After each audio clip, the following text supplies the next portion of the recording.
ए बाहागर ହେଇଗଲେ ଆଉ କେ କିଛି କହିବେନି। କେମିତି କଥା କହୁଛନ୍ତି?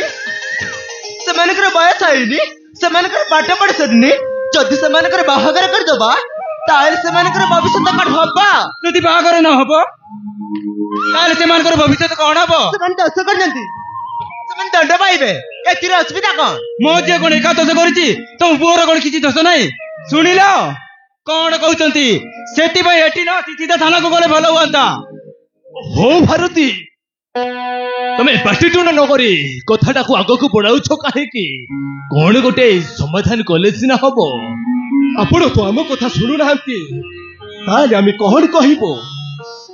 ठीक अछि, आमे बाहाघर पई राजी, किंतु आपण भी हमर गोटे शर्त रखिबाकू पड़िबो।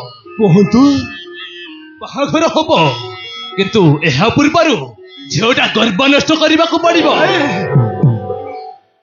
गर्भ नष्ट करदेला परे हम झियो को बहु करबो माने की ग्यारंटी अछि? विश्वास करो आमे एते खराब लोक नुह। अरे से बारे को तो बाहागर हबो, गर्भ नष्ट करी गोटे जीवन को बारी देबा की दरकार अछि?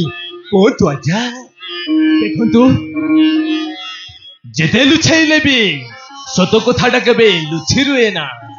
गोटे गर्भवती झीको आमे बेदीरे बसई बाहा करूछु, ए कथा जदि लोक माने जानिबे ताहले हमकु कोन कहिबे? एई कथा थरे चिंता करो।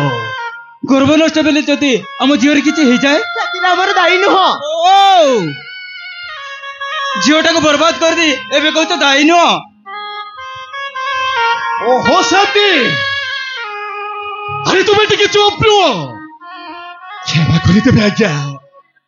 अरे जेते हेले भी बा अरे संभाली न पारी जहा ताहा कही देला, एथिरे हमको क्षमा कर देबे आज्ञा। हाँ आज्ञा, आमे झियो को कहिबो गर्भ नष्ट करिबाको।